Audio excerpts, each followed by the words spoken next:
আজ তোমাদের সাথে শেয়ার করব একটা নতুন রকম রেসিপি, পায়েসের রেসিপি। একদমই খুব সহজ উপায়ে। ফার্স্টেই একটি পাত্রে কিছুটা গরম জল করে নেওয়া হলো। তারপর সেই উষ্ণ গরম জলটা একটি পাত্রে ঢেলে কিছু লুজ গুঁড়ো দুধ কিনে নিয়ে আসা হয়েছিল, সেটাকে ভালোভাবে মিক্সড করে নেওয়া হলো ওই গরম জলের সাথে। তো জানি তোমরা অনেকেই অনেক রকমভাবে পায়েস করো, বাট এটা খুবই সহজ উপায়ে এবং খেতে খুবই টেস্টি। একবার ট্রাই করো এটা। তারপর ওই কিছুটা লুজ দুধ আনা হয়েছিল, তার সাথে কিছুটা প্যাকেট দুধ আনা হয়েছিল। সেই প্যাকেট দুধটাই আমরা জাল দিতে থাকলাম এবং গরম করতে থাকলাম।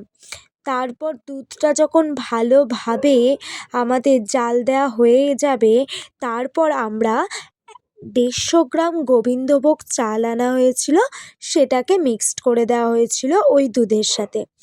তো দুধটা ফোটার সাথে সাথে চালটাও হতে থাকবে। তোমরা কারা কারা গুড়ের পায়েস খেতে ভালোবাসো আর কারা কারা এমনি পায়েস খেতে ভালোবাসো অবশ্যই জানিও।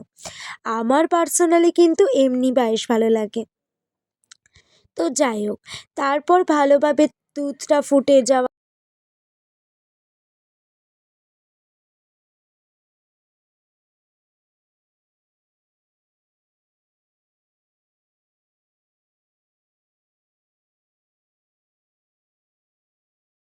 দু তিনটে তেজপাতা আমরা তাতে অ্যাড করে দেবো। দেখো চালটা অনেকটা হয়ে এসছে এবং দুধের সাথে অনেকটা গাঢ় গাঢ় হয়ে গেছে।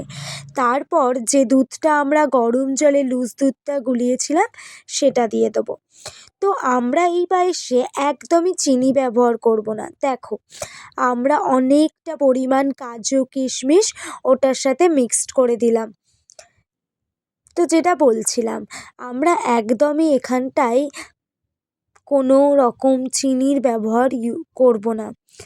অল্প দিতেই পারো, কিন্তু আমরা পুরোটা এটা বাতাসা দিয়ে করব। তারপর কিছুটা এলাচ অ্যাড করে দেওয়া হয়েছিল জাস্ট গন্ধের জন্য।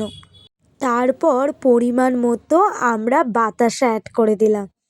তো কারা কারা বাতাসা দিয়ে এরকম পায়েস খেয়েছো আমাকে কমেন্টে এক্ষুনি জানাও। আর ভিডিওটা কেমন লাগছে সেটা অবশ্যই জানিও। ভিডিও ভালো লাগলে লাইক কমেন্ট শেয়ার সাবস্ক্রাইব করে দিও। দেখো বাতাসাগুলো কিন্তু একদম গলে গেছে আর পায়েসও আমাদের হয়ে এসছে। তো এই ছিল একদম সহজ উপায়ে পায়েসের রেসিপি। কেমন লাগলো অবশ্যই জানিও। হ্যাঁ জানি আরও অনেক রকম উপায়ে করা যায়, বাট এটা খুবই সহজ উপায়।